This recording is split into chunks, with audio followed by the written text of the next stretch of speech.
What is up guys, it's Justin here, and today I've got my review of the OnePlus 5T after having it for over 2 months, and this is OnePlus's second smartphone of the year.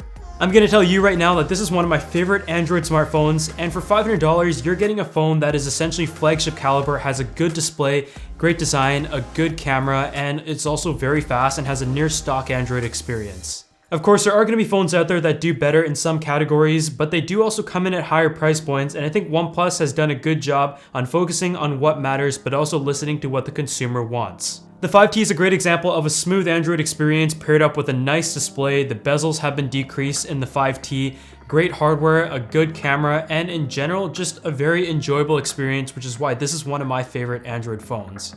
I'm also going to give away my OnePlus 5 to one of you guys, so all you have to do to enter is make sure you're subscribed to the channel, leave a like on this video, and also drop a comment down below. I would also really appreciate it if you guys follow me over on my Twitter and Instagram pages, and I'll be announcing a winner in the comment section of this video in 2 weeks.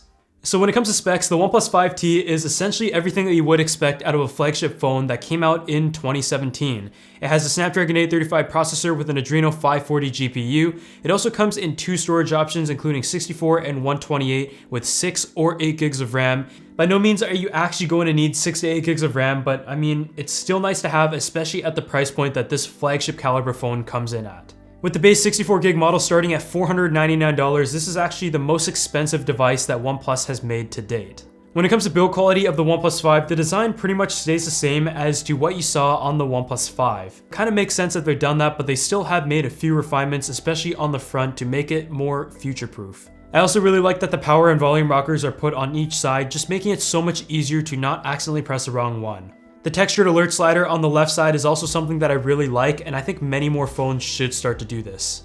In addition to the fingerprint sensor that you find on the 5T, you also have a face unlock on the front using the front-facing camera, and it does work faster than Face ID, but it definitely isn't as secure based on what we know. With that being said though, you can't fool it with a photo, but if you just want a quick unlock method that still works reasonably well, then I think the face unlock is something that I can see myself using on the 5T. On the bottom, you're going to find your USB-C port, and to a lot of people's delight, you're going to find a 3.5mm headphone jack still on this phone, and it's found on the bottom where we like it. Even though a lot of companies are starting to move away from the headphone jack, I think OnePlus just kind of reckons that consumers are not exactly ready to move away from that yet, and even me personally, being kind of trying to be future focused, I still a lot of times wish that there was a headphone jack on my iPhone. If you guys don't want to use a case but still want to protect your OnePlus 5T, you can also go ahead and get a dbrand skin like this one, which is custom cut and available in many different colors. I'll be leaving a link down below if you guys want to go ahead and check that out. Unfortunately, the OnePlus 5T doesn't have an official IP rating, and that is definitely something that I would like to see. But from some of the tests that you may have seen online, the OnePlus 5T, even after being in water, still worked fine, so there could be a chance that there is water resistance, but it isn't officially certified. One of the biggest changes that you're going to find on the OnePlus 5T is a larger display, and essentially the phone does remain the same in terms of form factor, but the bezels are thinner, and as a result, there is a 6.01-inch display as opposed to a 5.5-inch display, and that comes with a resolution of 2160 by 1080. Although smaller bezels are very nice, what I like about this screen is that it just looks really good. It's vibrant, it's sharp, but it also isn't like Samsung vibrant, which some people might prefer. I think they've just done a really good job in terms of balance when it comes to having natural and accurate enough colors, but still having a good level of vibrance and color saturation with the P3 color space. Having reviewed about 15 phones this year, I think the OnePlus 5T has one of my favorite displays for an everyday smartphone, and it isn't because it's the most vibrant or sharp, obviously, but it just looks good, and I just really enjoyed using it. What I do like about Oxygen OS is that it is a very light skin. It essentially feels like stock Android for the most part, with a couple things here and there, but it just feels very unintrusive but still very smooth. In fact, this is one of the smoothest Android experiences that I've had on a non-stock Android device like the Pixel 2s. You also have a bit more customizability than stock Android, and towards the left side of the home screen you have a widget window, which is something that is very handy and one that I would actually use.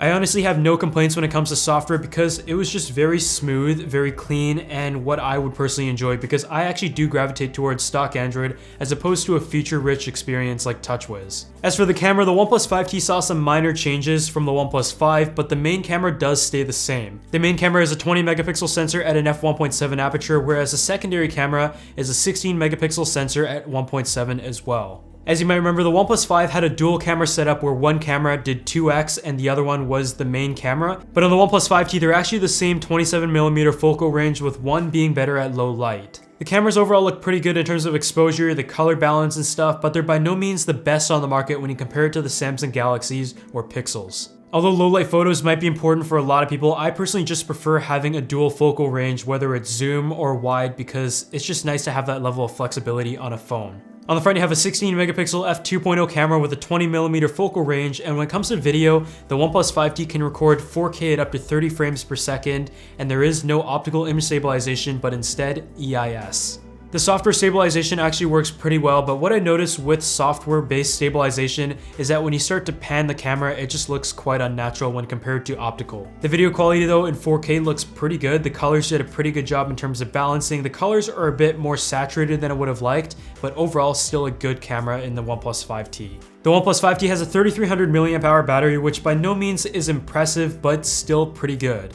In my testing, I was able to get a median of about 4.5 hours of screen on time, sometimes a bit less and sometimes a bit more, but on average about 4 to 4.5 hours. It's definitely a respectable number, but nothing crazy, but what I think is impressive is the dash charging on the OnePlus 5T.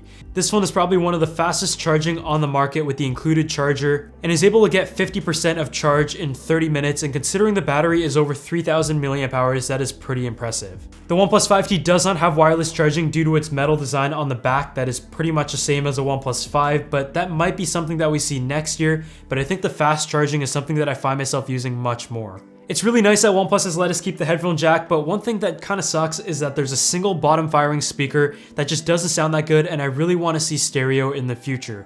In a phone that is so great, that is just one of the things that I don't like about it, but here's a quick sound test anyways.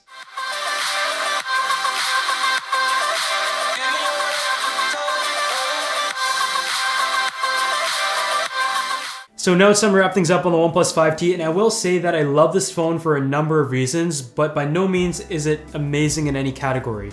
I think what it's best at is value, because at $500 you have a flagship phone that has a dual camera setup, a nice display, flagship specs, and a decent battery life, but it isn't the best in terms of display, it isn't the best in terms of the camera quality. It's just a phone where when I picked it up and used it for the first time, like the OnePlus 5, I just found it to be a very pleasant experience in terms of design, performance, and the software experience. It's just such a smooth and fast phone, but still remains very simple and utilitarian, and it has essentially everything that almost every Android user or smartphone user is going to want and need. For anyone who bought the OnePlus 5 back in June, I feel a bit bad for you, and I don't really have any reason to recommend you the OnePlus 5T if you just got the OnePlus 5, but for anyone who's looking for a new Android phone today that is unlocked and purchased outright, there are just so many reasons as to why I can recommend the OnePlus 5T to the most amount of people.